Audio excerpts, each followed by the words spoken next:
നിവിഷ്, ഈ ദൃശ്യങ്ങളിലേക്ക് തന്നെ പോയാൽ നമ്മൾ നേരത്തെ കാണുന്നുണ്ട് ഒരു ദുരന്തത്തിൻ്റെ അവശേഷിപ്പുകളാണ്. എത്രത്തോളം വ്യാപ്തി ഈ കരൂർ ദുരന്തത്തിനുണ്ട് എന്ന് ഈ ദൃശ്യങ്ങൾ തന്നെ വ്യക്തമാകുന്നുണ്ട്. രാവിലെ മുതൽ തന്നെ ഒരുപാട് ആളുകൾ ഇവിടേക്ക് തേടിയെത്തുന്നുണ്ട്. കാരണം ഇന്നലെ ഈ മേഖലയിലൊക്കെ തന്നെ ഉണ്ടായിരുന്ന ആളുകളാണ്.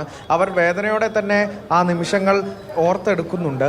എത്രത്തോളം അവരുടെ ഒക്കെ മനസ്സിൽ ആ വേദന ഇപ്പോഴും ഉണ്ട്. കാരണം 1.5 വയസ്സുള്ള കുട്ടി ഉൾപ്പെടെയുണ്ട്. ആ കുഞ്ഞ് ചെരുപ്പുകൾ ഉൾപ്പെടെ ഇവിടെ കാണുമ്പോൾ നമുക്ക് തന്നെ ആ വേദന അറിയാവുന്നതാണ്.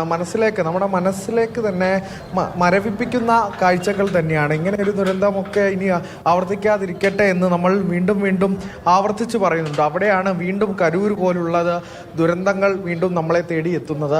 ഇത്തരം കാഴ്ചകൾ തന്നെ ഈ ഒരു റോഡരികിൽ തന്നെ 10,000 പേർക്കാണ് പോലീസ് അനുമതി കൊടുത്തിരുന്നത്. എന്നാൽ ഈ റോഡരികിലേക്കും 200-300 മീറ്റർ പോക്കറ്റ് റോഡുകളിലേക്ക് ആളുകൾ ഓടി ചിന്നി ചിതറിയ ചെരുപ്പുകൾ നമുക്ക് ദൃശ്യങ്ങളിൽ നിന്ന് തന്നെ വ്യക്തമാകുന്നുണ്ട്. നേരത്തെ ഇവിടെ കൂടിയ ആളുകളുടെ പ്രതികരണത്തിലേക്ക് തമ്മ இந்த ஏரியாவில் இருந்தா நாங்கள் அந்த வீதி இங்கே 4வது கிராஸு முன்னாடியே தான் நின்றுக்கிட்டு இருந்தேன். நாங்கள் கும்பலுக்குள்ளே வரல, எங்கள் வீட்டுக்கு போகிற வழியில் முன்னாடியே நின்றுக்கிட்டு இருந்தா. அந்த விஜி வந்தா அப்படியே இல்லையோ எல்லாம் போட்டு தள்ளி நாளாக கீழே விழுந்து மேலே விழுந்து தப்பிச்சும் பழச்சோம்னு ஒருத்தரை பெரியவரை கையை பிடிச்சி மேலே ஏறி வந்துட்டு போய் அங்கே போய் இங்கே போய் வந்து எங்கள் வீட்டுக்கு போகிற 4 பேர் எல்லாம் மயக்கம் போட்டு ஒன்றும் முடியாத கொண்டாந்து எங்கள் வீட்டில் படுக்க வச்சுருந்தது. அப்புறம் நான் போய் ஐயோன்னு கத்திக்கிட்டு சோறு கரைச்சி கொடுத்து அந்த சக்கரை தண்ணி ஆட்டாங்க அதை கொடுத்து எல்லாத்துக்கும் தண்ணி மோந்து குடமாக கொடுத்து எல்லாம் பண்ணி முடியாத 4 பேர் ஆம்புலன்ஸ் வந்து தூக்கிட்டு போனாங்க. நாங்களாம் நடுங்கி போய் அன்னையெல்லாம் போட்டு முடிச்சுட்டாங்க. பயந்து போய் போனாங்க. அப்படியெல்லாம் போலீஸே பாதுகாப்பு இல்லை. என்ன பண்றாங்க இப்படி பண்ணி சனமான சனம் அத்தனை சனம் எல்லாம் அந்த கோட்டு வரைக்கும் வேலிச்சம் 4வது வரைக்கும் அதை நடுவாக கொண்டு எல்லாத்தையும் படுக்க வீதியில் வீட்டில் எல்லாத்தையும் படுக்க வச்சிருக்கிறாங்க. சின்ன குழந்தை சின்ன குழந்தை 5 குழந்தை பொம்பளையே 35 பேர் செத்து போயிட்டாங்க. ஒரு 35 டிக்கெட் செத்து போயிட்டாங்க. எல்லாம் நிறைய இன்னும் ஆஸ்பத்திரியில் படுத்திருக்கிறாங்க. இவங்களே எல்லாம் குழந்தை காணாமனு 2 பிள்ளை 7வது படிக்கிற 6வது படிக்கிறவள்ள ஒன்று 3வது படிக்கிறவள்ள ஒன்று காணாமனு கோமாளி பிச்சு மேடு காணாமனு அழுதுகிட்டு கோந்துருந்தாங்க 11 வரைக்கும். இங்கே மேக்க இதுக்கு நிற்கிறது கோடிக்கு மேலவே இருக்குது மக்கள். அதுக்கும் கம்மியில் இருக்குது. சும்மா அளவு இல்லாத மக்கள். குழந்தை பச்சை குழந்தையெல்லாம் தூக்கிட்டு வந்து மாசமா இருக்கிற பொம்பளை வந்து ஐயோ கொடுமை 4.5 மணி நேரம் அந்த வேப்பமரத்துக்கிட்ட நின்று பார்த்தேன். 4.5 மணி நேரம் அந்த இடத்துல நின்று கொஞ்சம் அநியாயம் இல்லை. கூட்டம் சும்மா நாங்கள் வரும்போது கூட்டமே இல்லைங்க சார். அப்புறம் வந்து கூஞ்சது வாருங்க அத்தனை கும்பல் இந்த இடத்துலதே நின்று மேலே ஏறி ஒரு 2 வளம் வேசினேன். ஒயர் பிடிங்கி விட்டுட்டாங்க. அப்புறம் எல்லாம் அடிக்கி வந்துடுவாங்கன்னு தடவுடன் பசுக்குள்ளே ஓர வச்சுக்கிட்டாங்க. என்ன பண்ணுறது? அம்மா ஊருங்க நம்ம ஊருங்க கோமாளி எப்சிமேடு. எங்கள் வீட்டுக்கு பக்கத்து தெருவில் ஒரு பொண்ணு, ஒரு ஆண், ஒரு அம்மா, ஒரு வீட்டில் 3 பேர் இறந்துட்டாங்க. 3 பேர் இறந்துட்டாங்க. அவரு அழுவராரு பயங்கரமானது. எங்கள் வீட்டுக்கு அடுத்த தெருவு. அதாவது வந்து பாதுகாப்பு இல்லை. ரசிகர் வந்து அதிகமாக வந்து ஒத்துழைப்பு இருக்கல. நம்ம அவர் வர்றாரு, தலைவர் வர்றாரு, நம்ம அவர் ரசிகராக இருக்கிறோம்.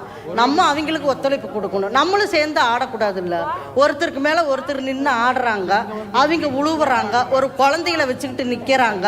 அவங்க மேலே விழுந்து என்ன பண்ணுவாங்க, அந்த குழந்தை கீழே விழுந்து அந்த குழந்தைய எடுக்க போகிறப்ப அவங்க மேலேயும் விழுவாங்க. அதில் தான் நெருக்கல் இதாகி மூச்சு திணறலாகி இப்படி ஆயிடுது. அதுதான் என்ன சம்பவிச்சிருந்த இந்த பக்கம் தானே எதுவுமே இல்லை. போலீஸில் இந்த பக்கம் யாரும் வந்து இது பண்ணலையே. எத்தனை பேர் எடுத்துட்டானே இந்த பக்கம் தானே? எங்கள் பக்கம் வந்து எனக்கு தெரிஞ்சது 3 പേര്. അമ്മയുടെ വീടിന്റെ തൊട്ടടുത്തുള്ള 3 പേരില്ലേ?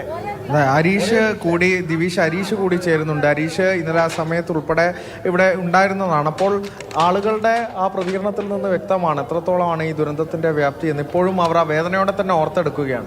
അത് ഈ അമ്മ പറയുന്നത് വെച്ചാൽ അമ്മയുടെ വീടിന്റെ തൊട്ടടുത്തുള്ള 3 പേര്, ഒരു കുടുംബത്തിലെ 3 പേർ മരിച്ചു എന്നുള്ള ദുഃഖവാർത്തയാണ് അമ്മ രാവിലെ കേൾക്കുന്നത്. അതുപോലെ നമ്മൾ അതായത് മലയാളത്തിൽ തന്നെ ആദ്യമായി എത്തിയ ഒരു വാർത്താ സംഘം മാതൃഭൂമി ന്യൂസാണ്. അപ്പോൾ നമ്മളിവിടെ എത്തുന്ന സമയത്ത് രാത്രി 11 മണി നമ്മൾ എത്തിച്ചേരുന്നു. ആ സമയത്ത് തന്നെ ആരും ഉണ്ടായിരുന്നില്ല, ഒരു വിജനമായ പ്രദേശമായിരുന്നു. ആ സമയത്ത് വരുമ്പോൾ തന്നെ വിജയുടെ രണ്ട് ഭാഗത്തും, ഈ റോഡിൻ്റെ രണ്ട് വശത്തും നിരവധി ഫ്ലെക്സുകൾ, നല്ല വലിയ വലിയ കട്ടൗട്ടുകൾ ഉണ്ടായിരുന്നു. പക്ഷേ ഉടൻ തന്നെ 2-3 വാഹനങ്ങൾ വരുന്നു. എല്ലാ കട്ടൗട്ടും മൊത്തം ഇവിടുന്ന് അഴിച്ചു മാറ്റുന്ന സാഹചര്യം ഉണ്ടായി. അതായത് പിന്നെ ആൾക്കാർ വന്ന് ഇടയ്ക്കിടയ്ക്ക് കറണ്ട് പോയി എന്ന് പറയുന്നുണ്ടായിരുന്നു. അതായത് എല്ലാം ഒരു ദുരൂഹത ഈ നാട്ടുകാർ ഉന്നയിക്കുന്നുണ്ട്. പക്ഷെ എന്തായാലും വിളിച്ചു വരുത്തിയ ഒരു മഹാദുരന്തം എന്ന് വേണം പറയാൻ.